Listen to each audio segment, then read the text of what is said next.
8월 23일 우리 주일 오전 예배로 나오신 여러분들을 주님의 이름으로 환영하고 축복합니다. 사랑하는 여러분, 오늘 말씀의 제목은 실패 이후의 은혜라고 하는 제목이죠. 여러분, 우리가 살아가면서 여러 종류의 실패를 우리가 경험했을 수 있습니다. 어떤 실패는 사람들 앞에서 드러나고, 또 어떤 실패는 아무도 모르지만 나의 마음 깊은 곳에서 나를 무너뜨리기도 한다라고 하는 거죠. 그리고 믿음의 실패도 있습니다. 기도하다가 지친 실패, 결심했다가 무너진 실패. 주님 사랑한다 그렇게 말을 해놓고서는 정작 중요한 순간에 우리 예수님보다도 두려움을 더 크게 붙드는 실패 또한 있다라고 하는 거죠. 그런데 오늘 본문은요, 우리에게 아주 복된 소식 하나를 전해주고 있습니다. 그것이 뭐냐? 예수님께서는 실패한 사람을 정죄하는 데 머무르지 않으시고 다시 사명자로 세우시는 분이다 라고 하는 거죠. 18세기 영국의 찬송 시인이었던 윌리엄 카우퍼라고 하는 사람이 있는데요. 그분은 깊은 우울과 절망 속에서 여러 차례 극단적인 선택을 시도했던 그런 사람입니다. 사람의 눈으로만 보면 그의 인생은요, 무너진 인생, 끝난 인생처럼 보일 수도 있었어요. 그런데 하나님께서는 그런 카우퍼를 완전히 버리시지 않으셨고, 오히려 그의 연약함 가운데에서도 찬송가 258장 샘물과 같은 보혈 같은 이런 깊은 은혜의 찬송들을 여러 개 많이 남기도록 하셨다라는 거예요. 그의 삶은 이렇게 말을 해줍니다. 사람이 보기에는 꺼져가는 심지 같더라도 예수님은 그 심지를 함부로 끄지 않으신다라고 하는 거죠. 여러분, 베드로도 그랬습니다. 그는 한때 그 어떤 누구보다도 뜨겁게 주님을 위해 내가 목숨을 버리겠습니다 라고 당당히 말했던 사람이 바로 베드로였죠. 그러나 결정적인 순간에 예수님을 3번이나 부인했습니다. 말 그대로 영적 실패를 하게 된 것이죠. 그에게 있어서 이것은 신앙의 수치였습니다. 공동체 앞에서도 얼굴을 들 수 없을 정도로 민망한 사건이었습니다. 자기 자신을 향해서도 견딜 수 없는 그 부끄러움 속에 살았던 사람, 그런 베드로를 부활하신 주님께서 다시 찾아오시고, 그리고 그를 향하여 결코 책망으로 끝내지 않으시고 질문하십니다. 그리고 회복시키시고 맡기시고 부르시고. 여러분, 오늘 우리 이 본문을 통해서 실패 때문에 주저앉아 있는 그런 영혼들이 다시 살아나는 그런 은혜가 있어지기를 소망합니다. 첫째로, 예수님은 실패한 우리를 외면하지 않으시고 사랑을 다시 물으십니다. 오늘 본문 15절에 보면 예수님께서 베드로에게 이렇게 묻고 있습니다. 요한의 아들 시몬아, 내가 이 사람들보다 나를 더 사랑하느냐? 여러분, 여기서 사랑하느냐라고 하는 것은요, 아가파스. 자, 베드로가 대답할 때 사랑합니다라고 합니다. 그 말의 표현은요, 필로에 계열. 많은 사람들이요, 이 두 단어의 차이를 아주 크게 설명하면서 이 사랑에 대한 것이 어떻다 이렇다 저렇다 이야기하는 그런 분들이 많이 있어요.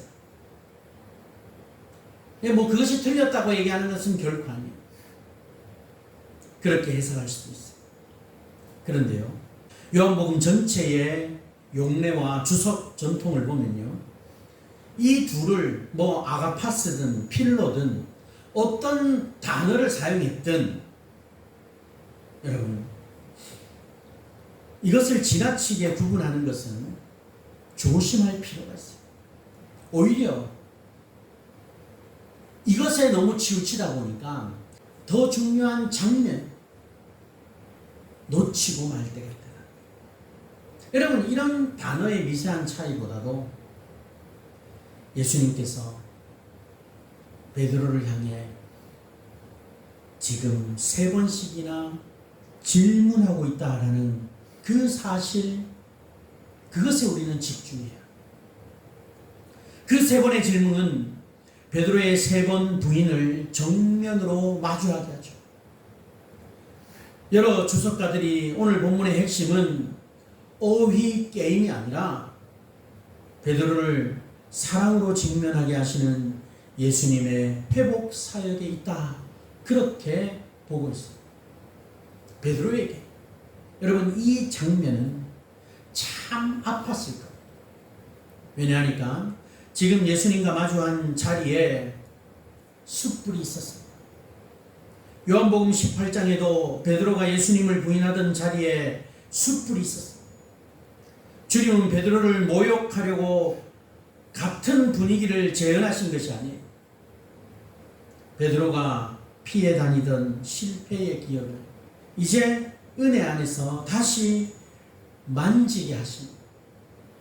그 기억을 그대로 둔 채 덮어두면 상처는 썩어가지만 주님의 손에 올려드리면 그 상처는요, 치유가 된다라는 거예요. 여러분, 우리 주님은 베드로에게 너 왜 그랬느냐? 너 왜 날 부인했어? 그렇게 물어도 할 말 없는데 우리 주님은 베드로에게 그렇게 묻고 계시지 않아요. 우리 사람들은요, 참 나쁜 게 뭐냐면 상대방의 그 아픈 곳을 콕 찔러가면서 너 그랬지? 너 왜 이랬어? 그렇게 이야기하면서 그 사람에게 다시 한번 상처를 주는 일들이 너무너무 많다. 너 그때 그랬지? 너 그때 그랬는데 지금 어떻게 그럴 수 있어? 그러나 여러분, 우리는요, 주님의 이 질문을 좀 닮아갈 필요가 있어요. 우리 주님은 너 왜 그랬어? 너 왜 날 부인했어? 그렇게 말하지 않는다. 뭐라고 물으십니까? 오늘 본문에 보니까 베드로야, 네가 나를 사랑하니? 베드로야, 네가 나를 사랑하니? 여러분, 이 질문은 단순히 감정을 묻는 질문이 아니에요. 너의 실패가 너의 정체성이니 아니면 여전히 너의 중심을, 그 중심에 내가 있느냐? 그걸 물으십니다. 누가복음 22장 31절로 32절에서 보면요, 예수님은 이미 베드로를 위해 기도하셨어요. 내가 너를 위하여 내 믿음이 떨어지지 않기를 기도해. 베드로는 무너졌지만 완전하게 끝난 것이 아니었다. 실패보다 먼저 예수님의 기도가 있었다. 베드로를 향한 기도가 있었다. 부인보다 더 깊은 곳에 주님의 사랑이 있었다. 우리는 실패하면 자꾸 자기 자신에게 이렇게 말하죠. 나는 원래 이런 사람. 나는 안 되는 사람이야. 나는 자격이 없는 것 같아. 그러나 우리 주님께서는요, 오늘 저와 여러분에게 실패를 정체성으로 삼지 말라, 그렇게 말해요. 실패는 아픔, 아파요. 실패하면 아프죠. 또 부끄럽습니다. 책임도 져야 하죠. 그런데요, 실패가 곧 나 자신은 아니라, 베드로의 이름이 부인자가 아니라 사랑을 다시 고백하는 제자가 된 것은 그가 잘나서가 아니라 예수님이 그를 포기하지 않으셨기 때문이라. 여러분, 돌아보십시오. 우리가 뭐가 잘난 게 있습니까? 뭐가 뛰어난 게 있어요? 없습니다. 제가 어떤 목사님들의 그런 모임에 가면, 또 누군가가 교회가 어떻습니까? 요즘 교회가 상황이 어때요? 물으면 마음 한편으로는요, 너무너무 막 부끄러운 어떤 모습들이 있어요. 그리고 말하고 싶지 않고 그런 것을 막 피하고 싶은 마음들이, 저도 목사이기 전에 사람이기 때문에 왜 그런 게 없겠어요? 우리 교회의 상황들을 보면. 그럼 예수님께서는 그것이 너의 정체성이 아니야. 너의 교회의 성도가 몇이든 그것이 중요한 게 아니야. 너가 얼마나 열심히 하나님을 사랑하는 마음으로 목회를 감당하고 있는지, 얼마나 정말 마음을 다해 사역하고 있는지, 우리 주님은 그걸 보신다. 여러분도 마찬가지 아닙니까? 존 오웬이라고 하는 사람은요, 죄를 다루는 일에서 사람을 절망으로 몰아넣는 자기 집착이 아니라 그리스도의 은혜와 거룩함으로 나아가야 한다, 그렇게 강조해요. 여러분, 복음의 위로라고 하는 거는요, 죄를 가볍게 만드는 것이 아니라 오히려 진실한 낮아짐 속에서 영혼 안으로 들어옵니다. 그러기에 실패를 여러분 부인할 필요 없어요. 당당 그것을 가지고 당당하라, 이런 말도 아니지만 실패를 부인하지 마, 인정하면 되는 거예요. 그러나 실패 때문에 주님 앞에서도 숨기지 마. 우리 주님은 오늘도 묻고 계셔요. 네가 나를 사랑하느냐? 이 질문 앞에서 우리는 다시 대답해야 합니다. 주님, 제가 무너졌지만 주님을 사랑합니다. 주님, 저의 마음이 약하지만 주님을 사랑합니다. 주님, 저의 실패보다 주님의 은혜가 더 큽니다. 여러분, 무엇이 실패입니까? 우리가 실패자라고 여겨지십니까? 여러분들이 실패자다, 그렇게 여겨지십니까? 그럴 수도 있죠. 그러나 우리 주님은 오늘 우리의 실패를 보시는 것이 아니라 우리의 사랑 고백을 더 원하시고 있다. 이 고백이 여러분들의 혹 무너져 있다면 그 무너진 회복의 시작점임을 믿고 오늘도 당당하게 전진해 나갈 수 있는 그런 성도들이 되시기를 바랍니다. 두 번째는, 우리 주님은 실패한 우리를 용서하실 뿐 아니라 다시 맡기신다라고 합니다. 예수님께서는 베드로의 사랑 고백을 들으신 뒤에 그냥 그래 됐다, 그렇게 끝내지 않으셨다는 거예요. 세 번이나 다시 사명을 맡기고 있어요. 뭐라고요? 내 어린 양을 먹이라, 내 양을 치라, 내 양을 먹이라. 여러분, 여기서 먹이라 라고 하는 말은요, 이 먹이고 돌보라는 뜻입니다. 그리고 치라 라고 하는 말은 곧 목자처럼 돌보고 인도하고 보호하라, 그런 뜻이에요. 단순히 밥 주는 정도가 아니라 생명을 책임지는 돌봄을 뜻한다는 거예요. 여러분, 이 장면은요 정말 중요해요. 예수님께서는 베드로를 회복시키실 때 그를 수치의 자리에서만 끌어내신 것이 아니라 사명의 자리로 다시 세우셨다.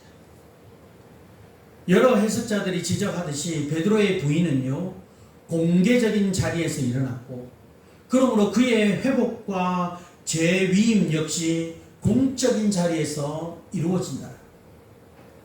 이것은 단순히 개인적 위로가 아니라 공동체 앞에서의 회복을 뜻하고 있다. 다시 말하면 예수님은 한 번 실패했으니까 넌 이제 뒤에 가 있어, 그렇게 말하지 않으셨다. 오히려 나의 양을 너에게 다시 맡긴다 말씀하고 있다. 박유선 박사님도요, 요한복음 21장을 해설하면서 이 단락을 주님의 물으심, 베드로의 답변, 사명의 분부, 그런 흐름으로 이 성경을 정리하고 있다라는 거예요. 너무 좋지 않습니까? 우리 주님께서는 그냥 감정을 확인하신 것이 아니라 다시금 그에게 사명을, 회복을 완성하셨다. 여기서 우리가 기억해야 할 것이 뭡니까? 예수님은 너의 양이라 하지 않습니다. 내 양이다. 베드로야, 너의 양, 그게 아니고 베드로야, 나의 양을 너에게 다시 맡긴다. 나의 양을 먹여라. 교회는 베드로의 교회도 아니고 목사의 교회도 아니고 장로의 교회도 아닙니다. 어떤 특별한 성도의 교회도 아니고요, 어느 세대의 교회도 아니에요. 이 땅의 교회는 누구의 교회입니까? 주님의 교회. 그래서 주님을 사랑하는 사람은 결국 주님의 양을 사랑하게 됩니다. 에스겔 34장을 보면요, 하나님은 사꾼 목자들과 실패한 목자들을 책망하시며 친히 양떼를 잡고 먹이시고 쉬게 하시겠다, 그렇게 말씀하고 있어요. 그리고 신약 성경에 와서는요, 그 선한 목자가 되신 예수님께서 상처 입은 베드로에게 이제 너도 내 양을 돌보아라, 그렇게 맡기십니다. 베드로전서 5장 2절에 너희 중에 있는 하나님의 양 무리를 치라, 이렇게 권면한 것을 보면요, 그는 정말 이 은혜를 잊지 않았다. 여러분, 예수님은 실패한 사람을 사용하지 않으시는 분이 아니에요. 오히려 은혜를 아는 사람, 자기 자신의 약함을 아는 사람, 자기 공로가 아니라 주님의 자비로 선 줄 아는 사람을 사용하시다. 그러니 우리는 이렇게 생각하면 안 됩니다. 나는 너무 많이 실패했으니 이제 주님의 일은 못할 거야. 아니에요. 물론 아무런 회개도 없이, 아무런 변화도 없이, 아무런 책임 없이 사명을 말할 수는 없죠. 그러나 진실한 회개 가운데 있는 그 사람들에게 오늘 주님께서는 여전히 사명을 맡기신다. 가정에서도 그렇죠. 실패한 부모도 다시 자녀를 위해 기도하는 부모로 세워집니다. 실수한 교사도 다시 한 영혼을 품는 교사로 세워집니다. 넘어진 청년도 다시 친구를 살리는 증인으로 세워집니다. 상처 입은 성도도 다시 누군가를 위로하는 통로가 될 수 있다. 우리 주님은 완벽한 사람을 찾으시는 것이 아니에요. 회복된 사람을 사용하시고, 그럼 나의 실패 때문에 사랑의 책임까지 포기해서는 안 되는 겁니다. 우리 주님은 여전히 우리에게 말씀하고 있어요. 내 양을 먹이라. 기도로 먹이십시오. 그리고 말씀으로 먹이십시오. 격려로 먹이십시오. 용서함으로 먹이시기를 바랍니다. 함께 울어줌으로 먹이시기를 바랍니다. 주님을 사랑하는 길은 결국 주님의 양을 사랑하는 길이다라는 것을 우리가 기억하면서 오늘도 우리에게 다시 사명을 맡기시는 그 주님 앞, 그 주님의 양을 우리가 먹이고 칠 수 있는, 그렇게 우리를 다시 부르시고 있다는 사실을 기억하시면서 힘과 용기를 얻는 그런 우리 성도들이 되시길 바랍니다. 세 번째는 우리 주님은 실패한 우리를 다시 세우실 때 편안함이 아니라 십자가의 길로 부르신다. 오늘 본문 18절 19절은 아주 놀랍고 또 놀랍습니다. 예수님께서는 베드로를 회복시키신 뒤에 그의 앞날에 대해서 말씀하고 있어요. 그리고 그의 마지막에 이렇게 명령하고 있다는 거예요. 나를 따르라. 여러분, 여기서 따르라라고 하는 말은 계속해서 끝까지 따라야 한다. 어떤 길이 오더라도 따르라. 현재 명령의 울림이 담겨있다. 중요한 것은 이 따르라가 단순히 감동적인 구호가 아니라는 거예요.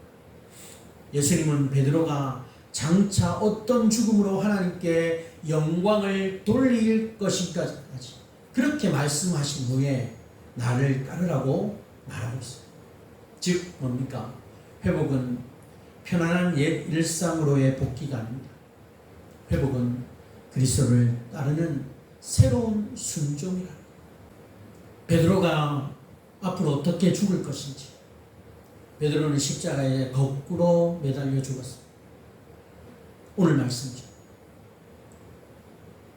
베드로야, 너가 앞으로 어떻게 너의 생명이 어떻게 끝날 것인지 예수님은 다 말씀해 줘. 나를 따르는 길이 어떤 길인지 예수님은 베드로에게 말씀해 주신 후에 베드로야, 나를 따라야 한다 말하고 있다. 요한복음 13장에서 베드로는 큰 소리를 쳤지만 끝내 주님을 따르지는 못했어요. 그러나 이제 부활하신 주님은 같은 베드로에게 다시 따르라고 명령하고 있어요. 이것은 베드로의 자존심을 세워주기 위한 말이 결코 아니에요. 그를 십자가를 지는 제자로 다시 부르시는 말씀이라.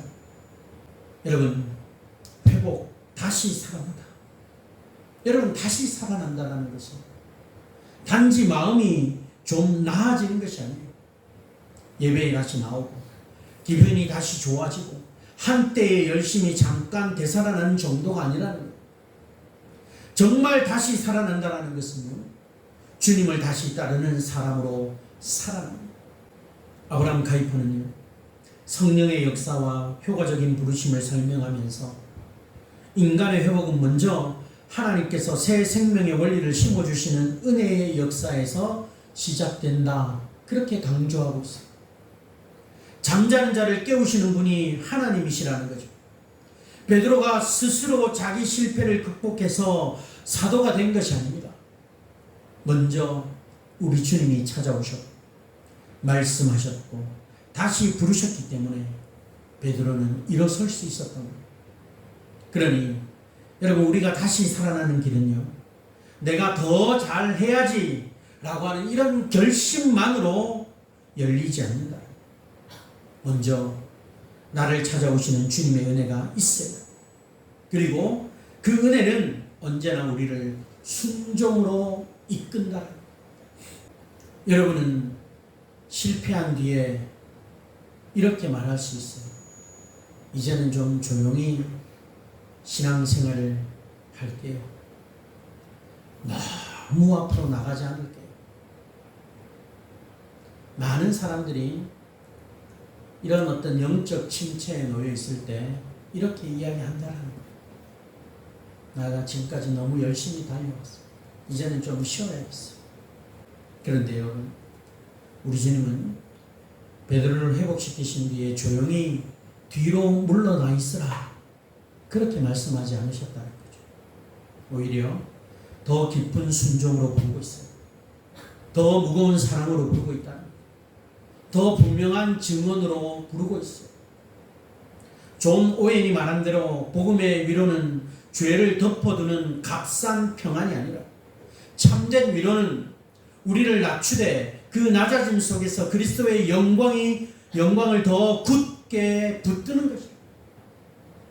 그러므로 오늘 우리는 실패 이후의 삶을 축소된 삶으로 생각하지 마시기 바랍니다. 주님 안에서 회복은 축소가 아니라 재부르심이다. 넘어졌다고 해서 끝난 것이 아닙니다. 오히려 넘어져 본 사람은 은혜를 알고 은혜를 아는 사람은 더 깊이 따를 수 있다라고 하는 거죠. 우리 주님은 오늘도 말씀하고 계십니다.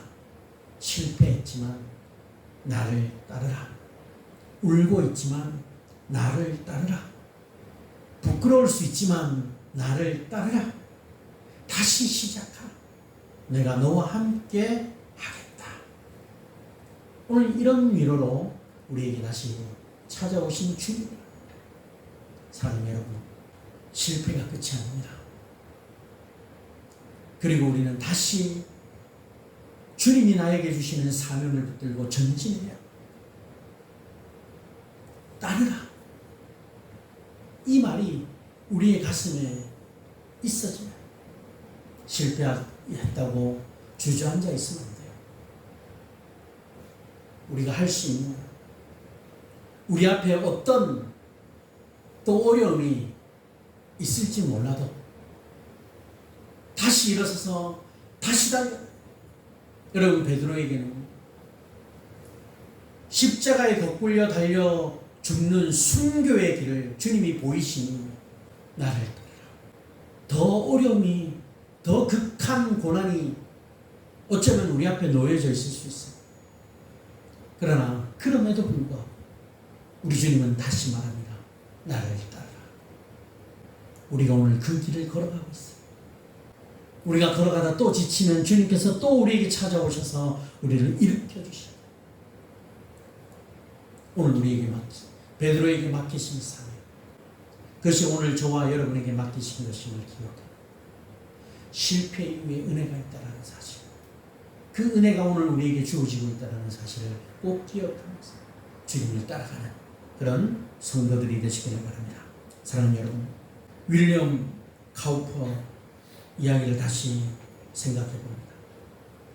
그는 사람들이 보기에 너무너무 약했고 너무 흔들렸고 너무 무너져 있었어요. 그러나 하나님은 그런 한 사람의 삶도 헛되게 버리지 않으셨다. 꺼져가는 심지 같은 인생도 붙드시고 하나님의 은혜를 노래하게 하셨어요. 베드로는 카우퍼보다 더 직접적인 영적 실패를 경험했던 인물입니다. 그는 예수님을 모른다고 했어요. 맹세하며 부인했던 사람이에요. 하지만 부활하신 예수님은 그런 베드로를 찾아오셔서 아침 식사를 준비하시고 사랑을 물으시고 양을 맡기시고 끝내 나를 따르라 말씀하셨죠. 여러분, 이것이 복음이에요. 예수님은 실패한 자를 향해 네가 왜 그 모양이니? 그렇게 끝내지 않으신다는 거죠. 예수님은 우리 대신 십자가에서 존재를 받으셨고 부활하셔서 실패한 자를 다시 부르시고 있다. 베드로를 살리신 분은 베드로의 결심이 아니라 예수님의 십자가와 부활이었어. 우리도 마찬가지 아닙니까? 우리를 다시 세우는 힘은요, 우리의 의지력에 있지 않고 우리를 끝까지 붙드시는 그리스도의 은혜에 있음을 기억하십시오. 그러므로 오늘 이 말씀 앞에서 우리는 이렇게 한번 결단해 보기를 원합니다. 주님, 저의 실패가 저의 이름이 되지 않게 하옵소서. 주님, 저의 과거보다 주님의 은혜가 더 크다는 것을 믿게 하옵소서. 주님, 여전히 저를 사용하신다는 부르심 앞에 다시 일어서게 하옵소서. 혹 지금 실패 때문에 주저앉아 있고 있습니다. 실패가 내 정체성이 되어버렸습니다. 주님 오늘도 말씀하십니다. 네가 나를 사랑하느냐? 내 양을 먹이라. 나를 따르라. 여러분, 이 부르심 앞에서 다시 일어나십시오. 예수 그리스도 안에서 실패 이후에도 은혜는 끝나지 않았습니다. 오히려 그 자리에서부터 주님의 새로운 역사가 시작됨을 믿고 오직 예수 그리스도 안에 머무는 그러한 은혜를 누리며 살아가는 그런 저와 여러분들이 다 되어지시기를 주의 이름으로 축원합니다.